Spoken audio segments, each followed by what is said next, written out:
Welcome to the worst nightmare of all. Reality. Explore the lesser-known stories of our unknown world. Join the pursuit of the paranormal with Ash and Greg. Hello, Ash. How are you doing? How am I going? I don't know. Yeah. I just finished work and I'm looking out the window as we speak, and it's snowing. Yeah, it's been snowing up here as well the last couple of hours. Yeah, we've had it on and off all day. It's been, makes a welcome to change. spring. I don't know if you can't really see out of the window there, but yeah, there is snow. How's it going then? All right? Yeah, very good. How are you doing? Yeah, I'm all right. Looking forward to today's episode. Yeah, we are welcoming Colin Saunders of an upcoming book, Triangular UFOs of the United Kingdom. Particularly interesting for me, as my own UFO sighting was a triangle UFO back in 1997, but I'm sure we can talk about that in a bit. But yeah, welcome, Colin. Thank you for joining us. Yeah. Hello, yes, good evening, Greg and Ash. Nice to be on your podcast.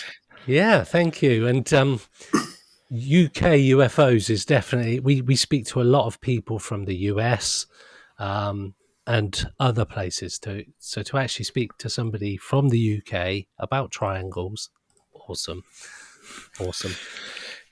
Yes, I think it's it's a bit of a first, really. I had an experience with a triangular UFO back in 1999. Prior to that, I had no interest in UFOs whatsoever. So obviously, once I'd had my encounter, I decided to start exploring and researching triangular UFOs. A lot of it came sort of naturally by just doing presentations and going to different conferences. People started talking to me, opening up to me. Yeah. And it was just amazing what I was finding out. But yeah, it's been quite a roller coaster ride over the last 24 years. I can only imagine. I mean, so the first question obviously is, tell us about your triangular experience. Okay, it was the 31st of March, 1999. Oh, wow. So coming up to the anniversary. It is, yes. It'll be 24 years exactly when we officially release the book, although the book is on sale at the moment. Yes, we've been out to have a family meal at a public house called the White Lion, which is in Pailton. That's in the Warwickshire countryside.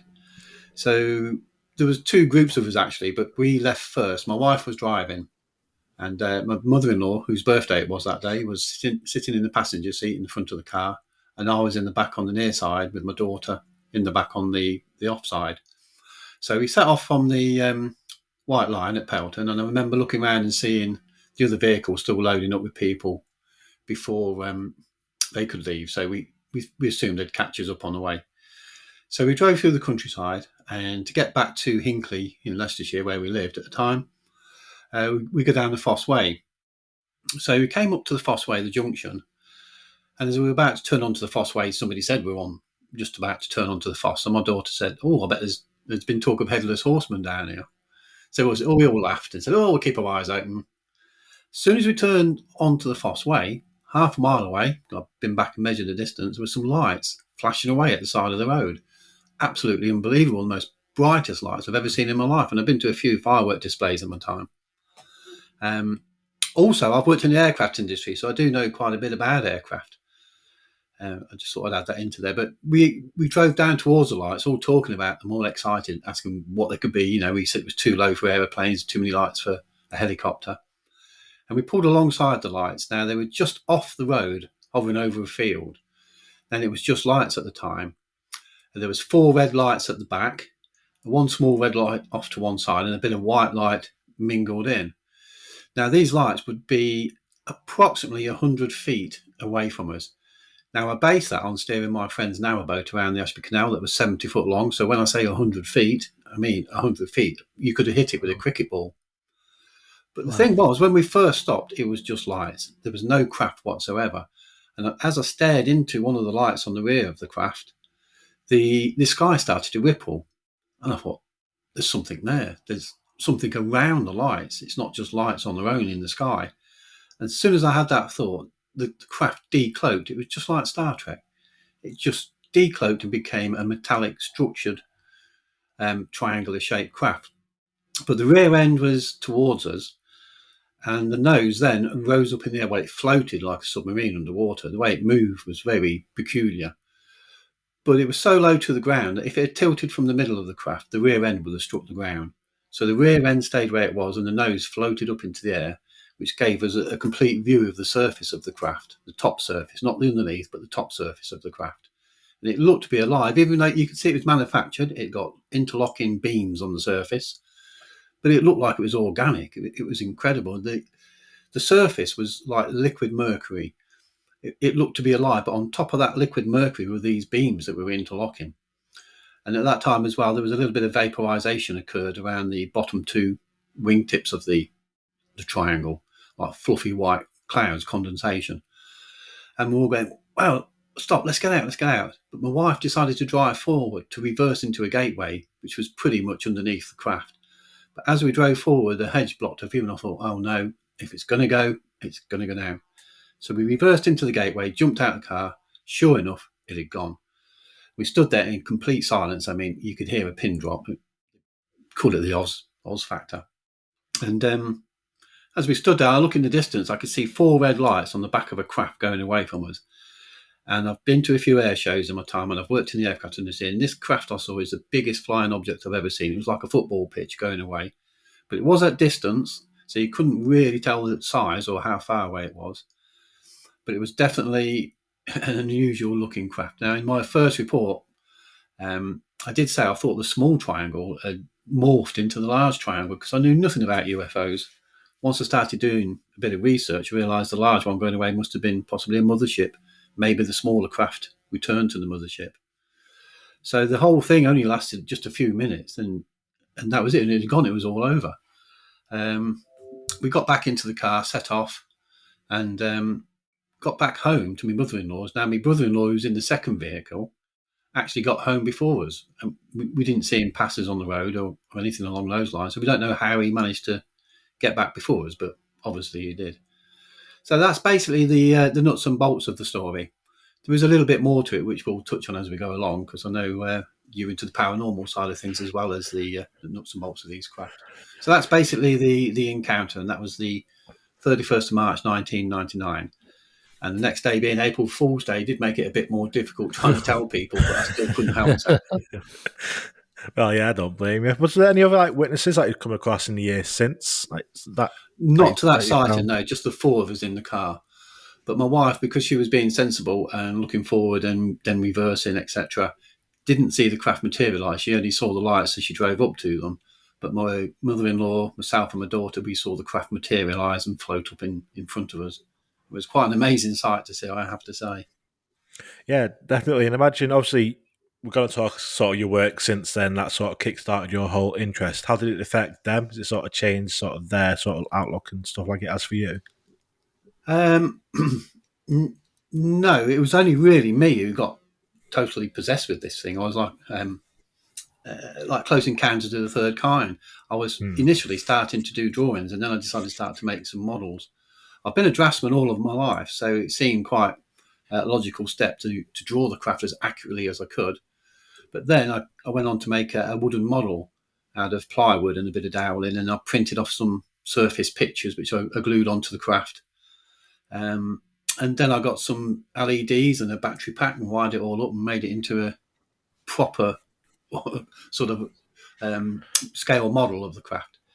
And I have to say, at times when I used to keep it in a briefcase, and when I take it out, it sort of used to make me shake. It was so exciting to see. And then there's been other models made along the way from a friend of mine, 3D printed models. But the rest of the family, no, they didn't take it on board at all. They knew it shouldn't have happened. They knew it was a strange experience. My mother-in-law was more taken by it than my wife and my daughter. My mother-in-law kept sending me UFO reports down from the newspaper, from the local newspaper, local rags.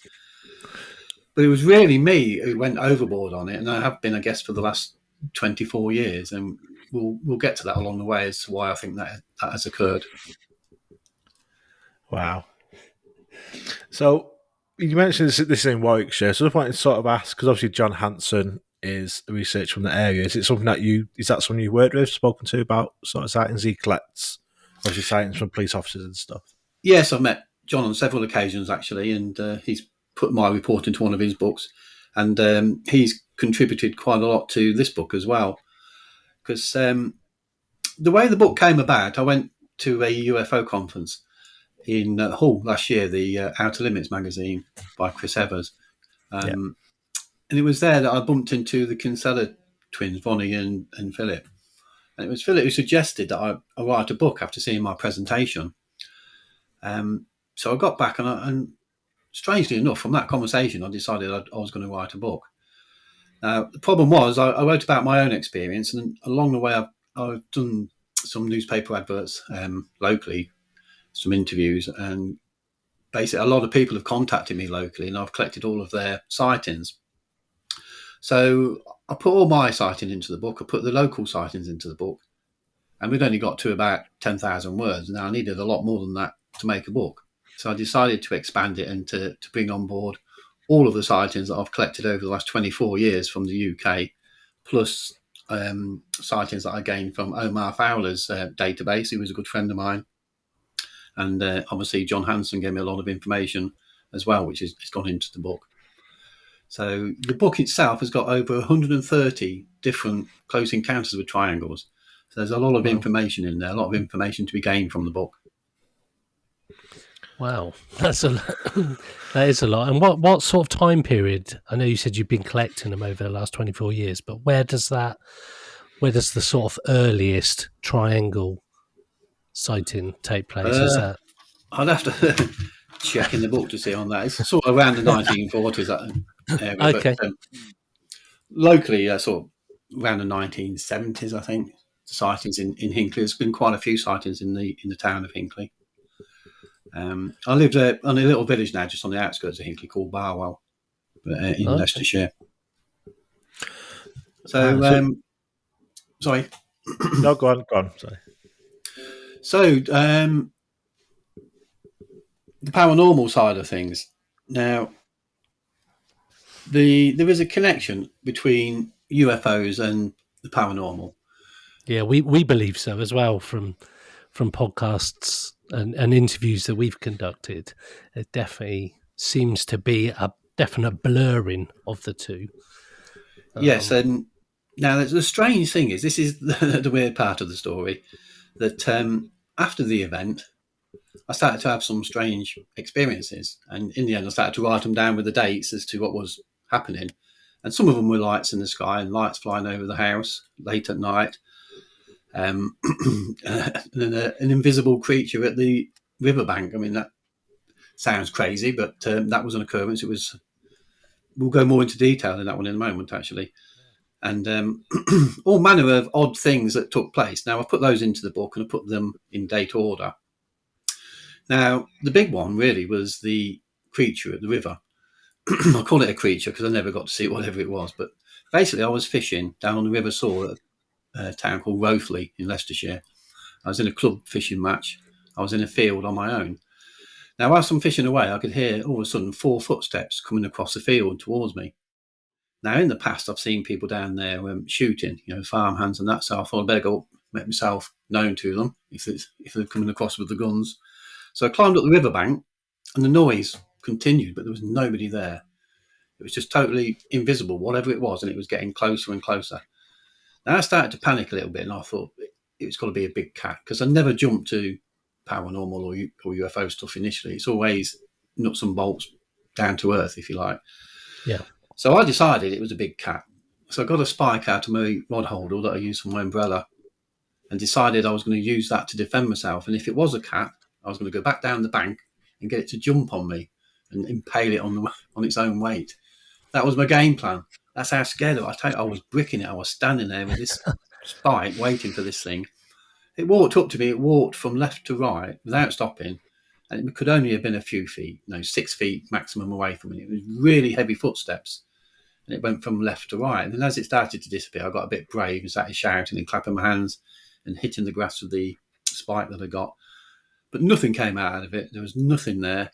And it just faded away. Now I stood there and thought, well, quite logically, nothing like this has ever happened to me before, but now I'm starting to have these strange experiences after the UFO encounter. So obviously there is a connection. So on the night of the UFO, they've done something to, probably done something to my brain that's made me more susceptible to these other paranormal things that are happening around me. Now I say that because I was about 40 years old when I had the encounter. Now the first 40 years of my life, I've had nothing, no experiences whatsoever. But after the UFO, I had loads of experiences, and that was the big one. That was the day when I heard those footsteps that I decided that the UFO had to be dimensional rather than extraterrestrial. If it was a nuts and bolts craft that just came and went, I wouldn't be having these other things happening to me. And because these other things were happening to me, it proved to me, it made me believe 100% that these things are dimensional craft rather than extraterrestrial. So why did that not happen to the rest of the family? Well, this is the weird bit. It took me a few years to confess to this. I mean, I talked to the family about it, but on the night of the encounter, when the UFO reared up in front of us and floated in the air like a submarine, all of a sudden I got some close views. It was like somebody put a set of binoculars in front of my eyes. So it was really close up and I could see the detail. I could see the detail on the surface. There was 3 views. I could see the beams interlocking. Then the next view was the big round nose. And the third view was a side view showing a central white, milky white core where the top and bottom grey parts of the craft joined onto this core, but there were no nuts and bolts, no rivets, no welding, nothing like that at all. And then the next thing I remember is sort of like just being back in the car. So after the event, over the next few weeks, I'm thinking about this, I decided I must have had an out-of-body experience, because how else could I get so close to the craft? And without those close-up views, I would not have been able to make such an accurate scale model as well. So that helped me to build the model. So something took place there that I believe opened up my mind a little bit, which allowed these other paranormal things to enter it, which I assume are going to be around all the time, but we just don't get to see them because we're not tuned into them. I'm sure there must be lots happening right now around us that we just don't see. So then, taking it a step further, I went to a conference in Leeds.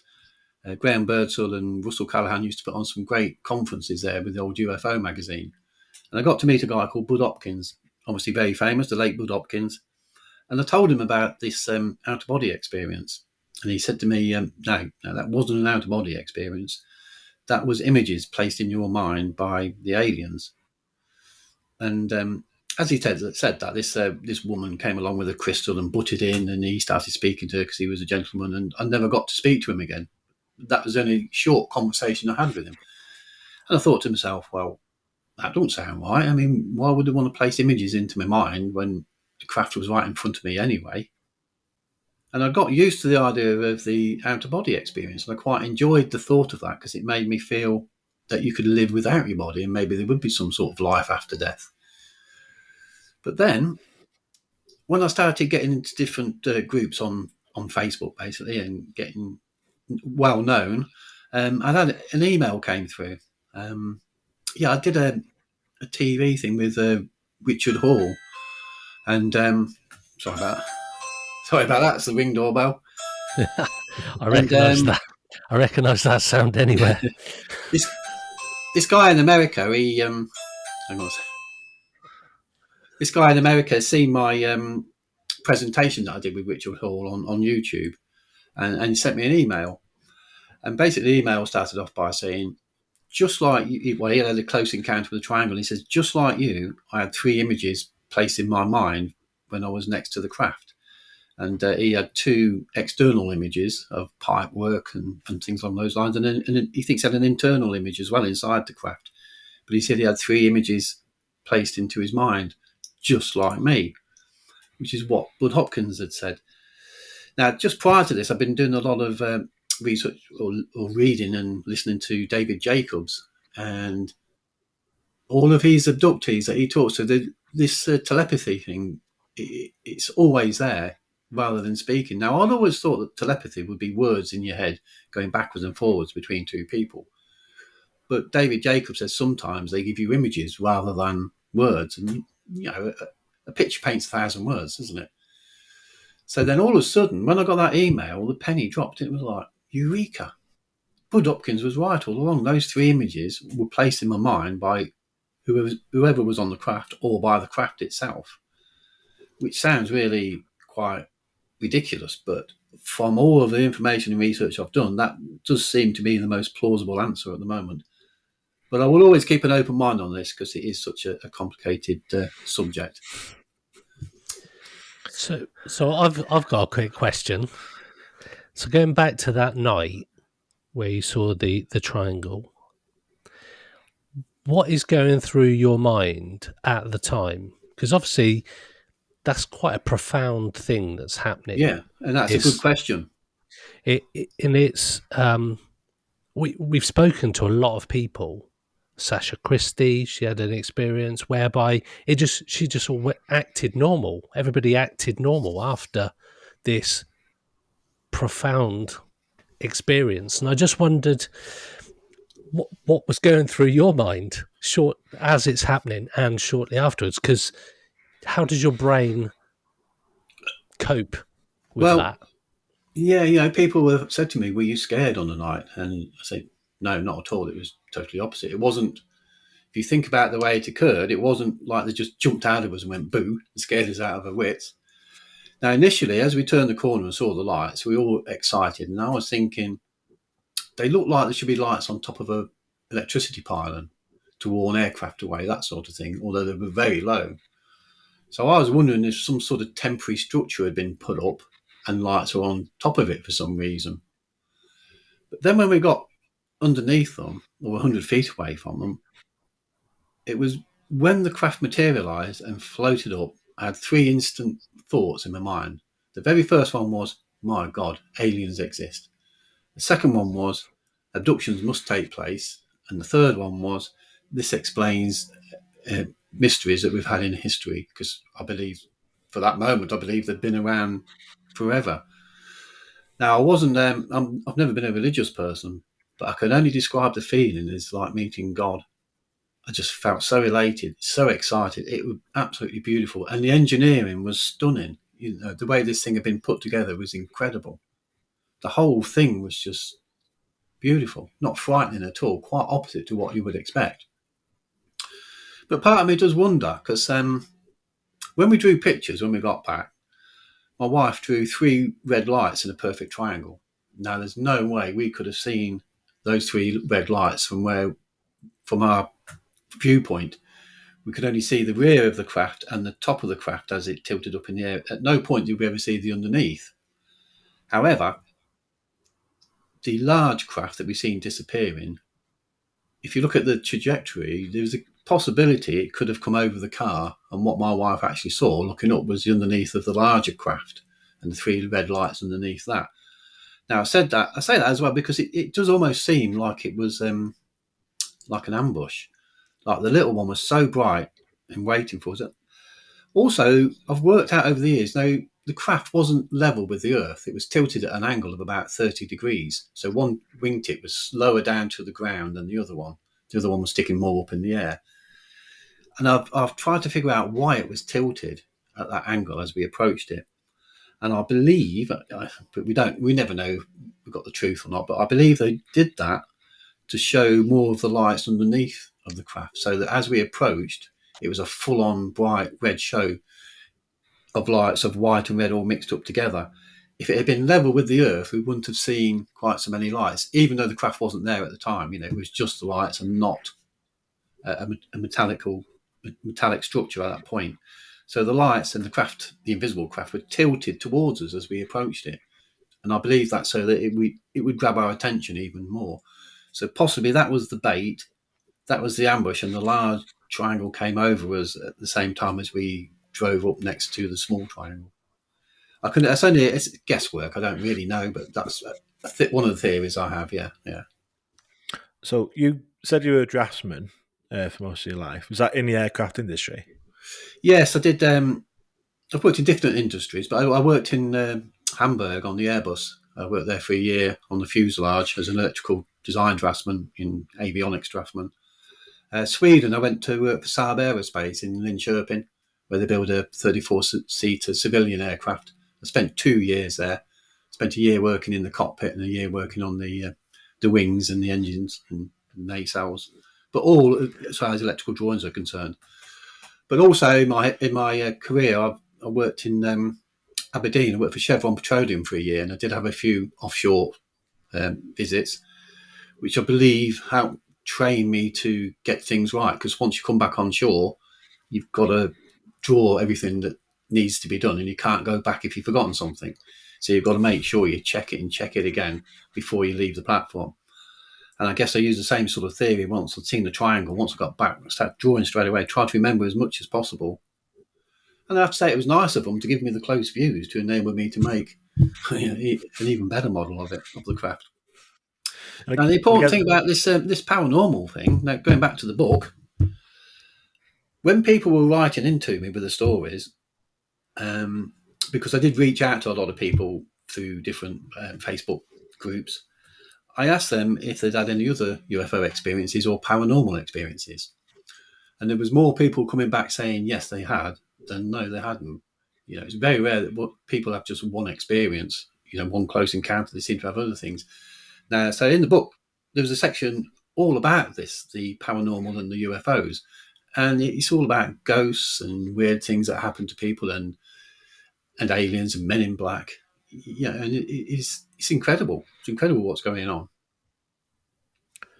So you mentioned Men in Black. That's pretty interesting because you hear like the Men in Black sort of from the USA. You don't really hear too much about it in this country. Can you tell us a bit more about sort of the cases that's involved Men in Black over here? Yeah, it's a couple of cases. There's one local lady actually. She was a nurse and worked at Enderby near Leicester. And she'd seen a UFO and she'd started making noises about it and speaking to newspapers. And she had a call while she was at work saying there was a couple of gentlemen in the reception waiting for her. And she went down and said they were like Men in Black and they got bowler hats on and black coats and basically told her not to make any fuss about it. Yeah, these things go on. Wow. So I'm going to say sort of guessing on that sort of side of it, do you think that our government or other governments know more than what they're telling us? Yeah, because I'm just a normal bloke and I've had an amazing experience. And I know now I'm not the only person who has an amazing experience. And it's not just going to be civilians. There's going to be military involved with this and they're going to know. They're bound to know. How can they not know? I know they keep trying to hide it from us. And that does worry me a bit. But I'm sure the governments of the world know what's going on. And if they do know more than what they're letting on, it's for a reason. Because the aliens as well themselves don't really seem to be wanting to make themselves known to everybody. Everything they're doing is very clandestine. And it makes me concerned that it's not good, whatever they're up to. And our governments might know what they're up to and they know it's not good. And neither of them want us to know what's happening. Whether it's genetic engineering or whether it's harvesting of human parts, who knows what they're up to. I'm sure there's some sinister stuff going on. So the question for me is, where do you think, or what do you think, or when do you think these aliens are from? Because you mentioned that you thought that they were dimensional rather than extraterrestrial. So are they from Earth? Are they from the future, as some people talk about future human? Are they from another dimension, but on our sort of almost on our timeline, as is some of the conversations we've had before where interdimensional has come about, especially with cryptids and other kind of beings that come along with it. So who, what, when do you think they are? What are they? Well, as I touched on earlier, because of the extra paranormal activity that occurred after the UFO, I'm convinced that they are dimensional. So this dimension, we can only guess what it might be, but I'm assuming that it's pretty much like we've gone here, but just at a different subatomic level. So they may well have an Earth, sharing an Earth with us, that's running parallel to the one that we're in. And somehow they found a way of popping between these dimensions. Obviously, I don't think we have yet, but I guess we must be working on that. I don't think they're from outer space. Now, I say that because if this triangle we encountered had been from another planet and then just disappeared again, I wouldn't be having these extra experiences. Although they have calmed down now, I don't have any. I'm not had any for a few years really. But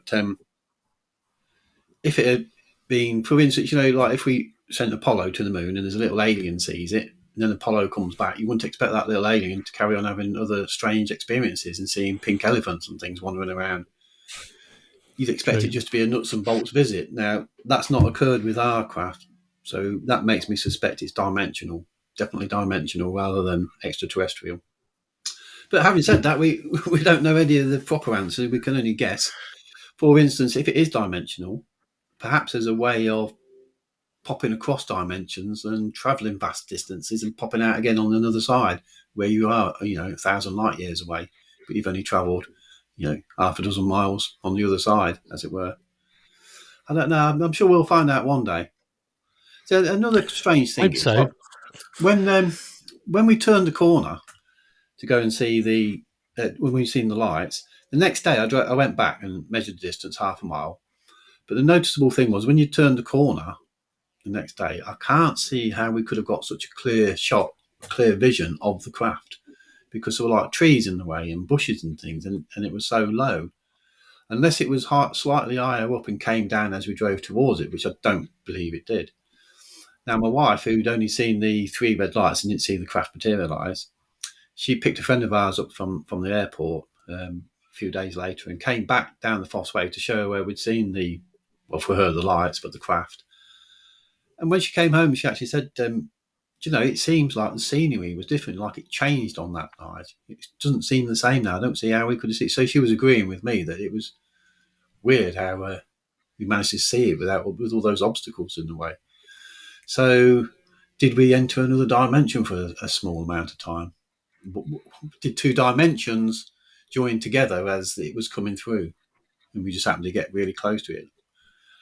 We'll never know. We'll keep guessing. Hopefully we'll know one day. But it is all science. It's not like, black magic. It is a science we don't understand at the moment. No, 100%. Like I say, we speak to a lot of people who have similar kind of experiences. And that seems to be a common theme. And when we first started out in this journey a couple of years ago, I always thought that UFOs were from outer space. That was my opinion. But now my opinion is less likely to be some outer planet that we've never heard of and we haven't discovered yet because it's so far away. And I'm more of the opinion that they're a lot closer to home than we think. Definitely. Yeah, I definitely agree with that. Have you had an experience yourself, Greg? No, not from a UFO experience. I've seen things that I can't explain in the sky, but I'm more of a paranormal background myself. And it's one thing, like I mentioned, we tend to hear people who've had a UFO experience also have a paranormal experience. And it's interesting that you'd said that your paranormal experiences and these strange things happened after the event. We speak to a lot of people and their paranormal experiences are the first things to happen.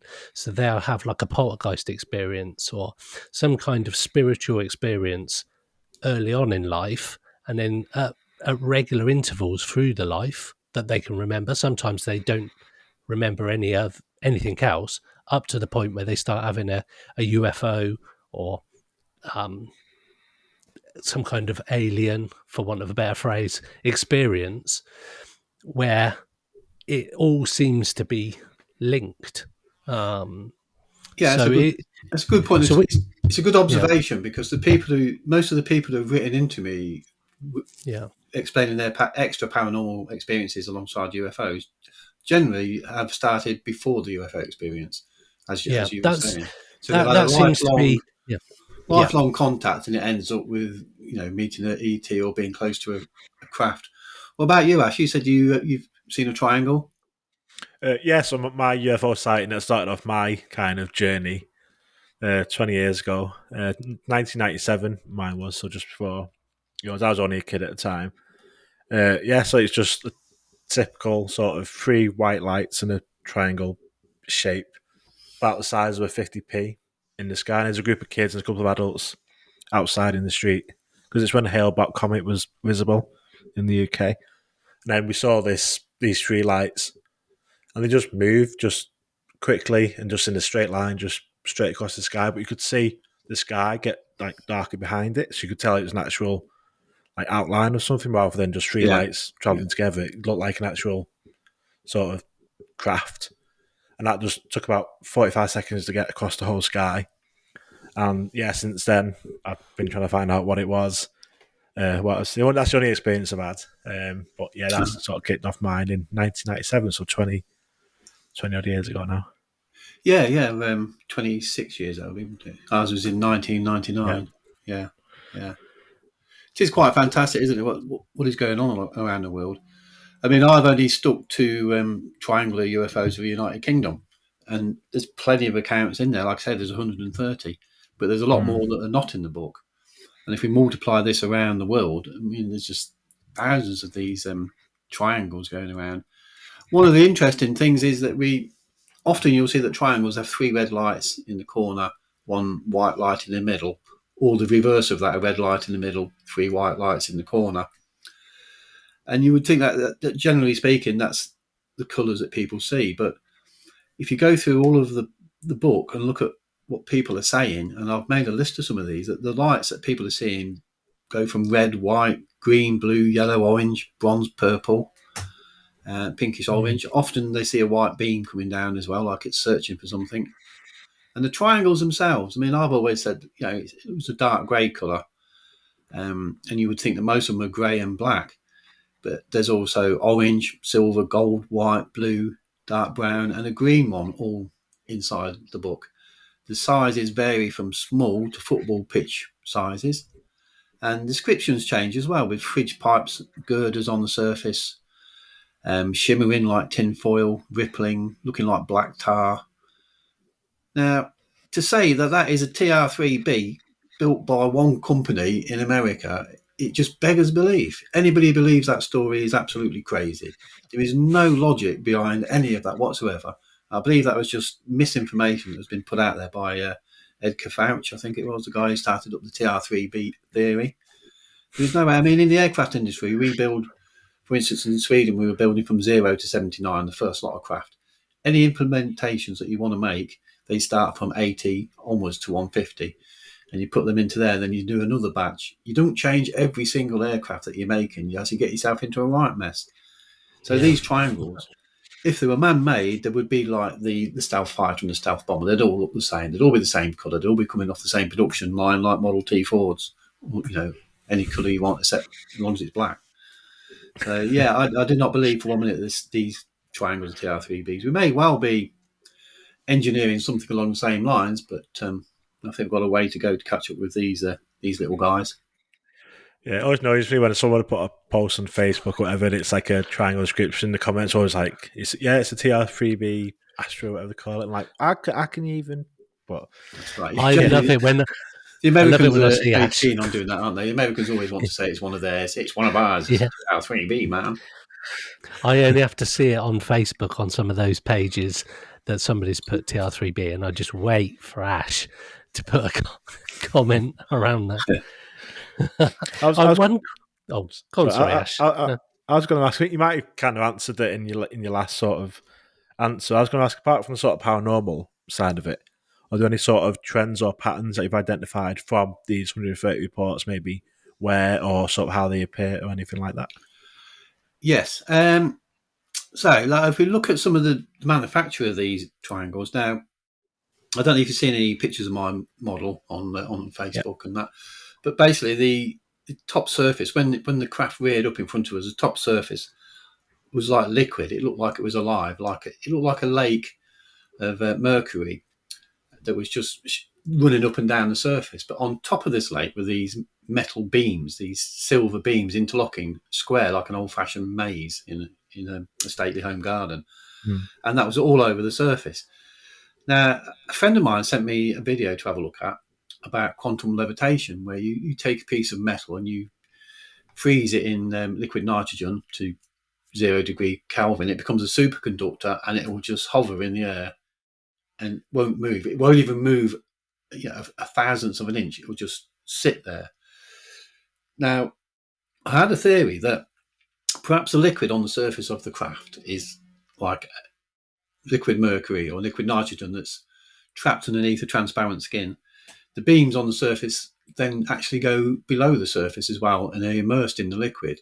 So all the metal beams on the surface of the craft are effectively superconductors. And once you create that, you get quantum levitation. So what I've noticed on a lot of triangle sightings, people talk about refrigerator pipes running around the craft. And I've included one of those drawings from Michael Schack in the book. Now, I believe these tubes that people see, like the back of a refrigerator, will be doing the same job. They'll be carrying a liquid which is freezing the craft down to 0 Kelvin so they can create quantum levitation. So on our craft, the beams are inserted into the liquid. On other craft, I believe the tubes that are running around are carrying a liquid to create this quantum levitation business. But I also believe that anti-gravity is used on these craft because everybody says the same things about the movements. I kept it quiet for a long time. And I used to read reports and I would know if somebody was telling the truth by their description of the movement. Because the way they move, they're fluid, they glide, they float, they look like they're underwater. It just doesn't move like craft that you see in Harrier. It doesn't move like a Harrier jump jet. It doesn't move anything like that. And there's no noise associated, generally speaking, with it. If there is any noise, let's say it's like a dull humming noise, like a transformer noise. So my belief is they are using quantum levitation and anti-gravity to move these craft around. One of the points I would make as well, the craft that we saw was absolutely fantastic. It looked like it just come straight out of the car showroom. It doesn't look like it had travelled any distance to get it. You know what I mean? There was no burn marks on it, no entry marks into the atmosphere, anything along those lines. And also, anti-gravity, surely that only works when you've got gravity. So if you can be travelling in space, can you use anti-gravity when there's no gravity around you? Is it another pointer to the fact that these things are dimensional rather than extraterrestrial because of the way that the craft is operating? Because you'd need to know how powerful that gravity was as well to be able to. Yes, yeah. I mean, maybe they can slingshot from one planet to another planet, but you can't imagine an alien coming 1,000 light years doing that in an anti-gravity machine. It doesn't sort of make sense, does it? Another thing I've noticed as well, just from researching other people's encounters with aliens, it's very rare that they actually wear a helmet and breathe their own atmosphere. Most of the times with greys, reptilians and all the rest of them, they're not wearing headgear and then they're breathing our atmosphere. And I remember Travis Walton saying that when he was taken on one ship and then taken to a larger one, like a big hangar, and on board there were lots of different aliens. None of them were wearing helmets. None of them, they were all just breathing the same air. So is that again some sort of a pointer towards dimensions rather than extraterrestrial? Yes. Funny you say that. Fortunately, I've got more questions than what I've got answers. Yeah, I think as we go on this journey, we seem to end up with more questions than answers as well. I've got a question though. Here's one. So you mentioned about people having other experiences after or before the UFOs. What is there any type of like cryptid experiences? So beings, like any kind of Bigfoot type creature or anything like that people have said they've experienced? Again, that's a good question, but no. Generally speaking, they're all alien types that people are coming across. Yeah. And there seems to be 3 distinctive types, isn't there? You've got your greys, there's a mixture of tall and short greys. Then you've got your reptilians. The ones at the top of the tree seem to be the praying mantis. And again, this seems to be common throughout the world. That's one of the things. I mean, when I first started researching, I was looking for commonality between my sighting and other sightings around the world. So try and piece some some information together, some knowledge about what's going on. And it's the same with the creatures that are being seen, whether it's in South America, Central America, the UK. There's reptilians, there's insectoids, but not many Bigfoot sightings, I'm afraid. You've had, obviously, your paranormal experiences since this sighting. Have you had any more UFO or anything similar events? There was a few UFO sightings at distances in the early days. Then it seemed to be quiet for the last 10 or 15 years. But during lockdown, I was out walking with my dog, and I looked up in the air. I'm always having a look everywhere I go. And there was 2 aircraft going in different directions. And I noticed between the 2 of them, there was this metallic ball, this sphere. It was quite big and quite a distance away. I mean, I tried to take a picture of it, but it just didn't come out on the phone. But I watched it for quite some time, and as it floated across the sky, on the rear of it, as it was going forward, this ball, it was flashing a bright white light, like lightning, on just one end of the ball. And it was covering about a third of the ball every time it sort of flashed. It was like flashing on and off, like Morse code, and it almost looked like it was malfunctioning as it was going through the sky. And I watched it for quite some time. And it was quite exciting, I have to say. And it just, at one point, I could see that the Earth behind it. It'd come down low enough, I could see fields behind it. It was heading towards the M1 motorway going across top. And it looked such a surreal thing to see it floating through the sky like that. But there were no, it was just a round ball. There was nothing else attached to it. There was no, I did have a good look, and there were no burners or anything. There was no balloons or anything along those lines. It was just a metallic sphere floating through the sky. But it's amazing, like, how many sightings have been local in Barwell and Hinckley. Now, people say to me, do you think Hinckley is a hotspot for UFOs? And I always say, no. The only reason all these sightings are coming out is because of me, because I'm doing the research. If you take a Colin Saunders and put him in every town in the country, you'll get the same results, because I think this is going on everywhere. It's not just in Hinckley. Yeah, definitely. So obviously you focus on triangular sightings, and there's obviously lots of different types of craft, disc, tic-tac, all different ones. What's your theory on how these different crafts relate to each other? Are they the same creator, or are they different races maybe? What's your sort of thoughts on that? I don't know, yeah. It has crossed my mind. I can only assume it might be different races, but then greys seem to pop up everywhere, don't they? You see them on saucers, and I've heard them being on triangles as well. So unless the greys are just like a robot, a non-sentient being, a clone that they use as workers. And if that's the case, then they must be sharing these workers. But obviously they must be aware of each other, all of these different craft and different races. They must, strangely enough, be working together. The only one that's not, well, as I'm aware, it's the humans that are not being involved with them. They must be aware of each other, obviously, yeah. But as to which one's flying which craft, I don't know. I'd love to know.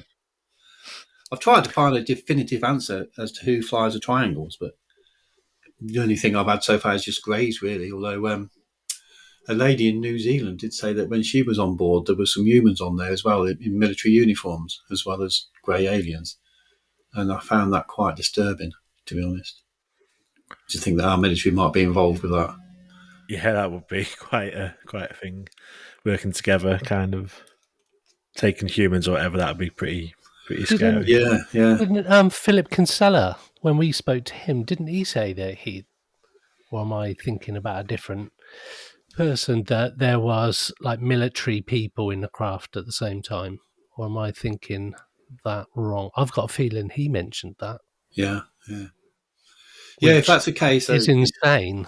That's probably even more disturbing than just this different race taking people, like the greys. If you've got humans working alongside somebody somewhere knows that this is happening in like high levels of government, and that's right, yeah. That's even to what purpose? Are we? this is where you can go down some kind of weird conspiracy rabbit hole. It's like, are we trying to please them by supplying them with people, or are we working alongside them for our own Yeah, gain? that was a theory in the past, wasn't it? They were allowed Yeah. to take so many, but they just take Yeah. whatever they want. And it is But true to say it's a lot like- of people do go missing every year. They do. But I've always thought that if they were here for anything like to take over the planet or whatever like that, they would have done that by now, because they're far superior to us. So they're not here to. This is just my theory. They're not here to take over and for us to become slaves to them, because that would be too easy for them, I think. Yeah, I do have some thoughts on that, actually. That, Go on. Yeah, go on. well, I know they're superior, but I don't think they'd want to fight. I mean, humans are quite warlike, nasty race anyway, aren't they? You know, and if you, for instance, like if you're fighting one rat, one human, you know, the human's going to win. But if you've got 1,000 rats attacking one human, there's no way the human's going to get out of that situation. Now, I did listen to a lot of David Jacobs stuff, and I tend to agree with his theory, really, because there has been a lot of abductions in the past and a lot of genetic engineering experiments with sperm and eggs. So my theory is a bit like David Jacobs. If you want to change the people on this planet, you're not going to do it by force. That's not going to work. We'll just end up destroying the whole planet, nuclear weapons going off everywhere. The way to do it is to change people's minds and people's perceptions. Now, with humans, that's seems to be quite difficult to do, but aliens seem to have an understanding of life and planets and the solar system. So is it a case that they're going to take over subtly?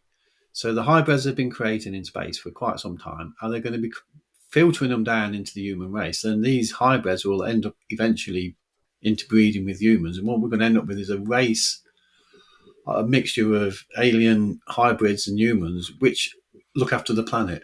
You know, they've got a sensible soul and everything works in that fashion. Is that the case? I hope something along those lines is coming. Interesting. Yeah. So it's been 24 years since your sighting, and obviously you're quite public with it, conferences and appearances and stuff like this. What's the reaction been like to your story, and has that changed in the past 20 years? No, it's been excellent all along from day one. I don't know why, whether it's my character, but people have not knocked it. Everybody's gone with it. Everybody believes me. You get a few people scoffing it, but generally speaking, I'm quite touched by the way people are with it. And even now, around the local village, that people are finding out that I'm into UFOs, because people don't really know. Everybody's interested. Everybody wants to talk to me about it. Everybody wants copies of the book. It's being accepted really well, I think. And I thought to myself, you know, especially some of the stuff I've put in here, if I'd have said this 100 years ago, I'd be burnt at the stake. So things are changing. People's perceptions are changing. So maybe it's the right time now to bring this book out. Could be, especially sort of see the USA being more public with it. Maybe that's sort of filtering into over here as well, where it is a bit more mainstream. You still get obviously the joke articles, Daily Star articles and stuff, but when you see it on TV nowadays, it's generally not more of a joke article anymore. It's more serious articles. More Maybe serious, that's yeah, definitely. getting into our perception nowadays. Yeah, of course, they've changed the names as well to make it a bit more acceptable, haven't they? From UFOs to UAPs, so that people are not, you know, so concerned about aliens and such. And do you think that's part of the marketing strategy of public acceptance? Is if you're essentially changing, like you say, they've changed the name of UFOs to UAPs. Is that a deliberate marketing ploy by the governments to soften the public to the idea that these things are out there and I'd say yes. interacting? Yeah. Definitely, yes. I would agree with that 100%. As soon as I've seen it, that's a thought that came straight to me. They've changed the name to try and make it look more acceptable, to try and put some sort of different spin on it, which is what governments do, and what the military are doing. So, yeah, I agree with that 100%. Yeah, definitely. Awesome. Well, thanks very much. First hour's gone so quick again. It has, yeah. But yeah, It always thanks very worries me much. when I do these podcasts that I've not got enough to talk about, but it ends up not having enough time. An hour soon goes, doesn't it? It does. Oh, it really does. It does. So tell us, where can our listeners find your book and where to buy it? Okay, it's on Amazon. It's called Triangular UFOs of the United Kingdom by Colin Saunders. And it's available now for anybody who wants to buy a copy. It's available in hardback, and there's also an audio book as well. So there's a lot of Guess where information I'm in there, going. a lot of sightings and a Oh, lot of knowledge. So I hope you all enjoy it. It's been great chatting I'm off to to you guys. Amazon. And you, I'm off to Amazon in a moment. To Lovely.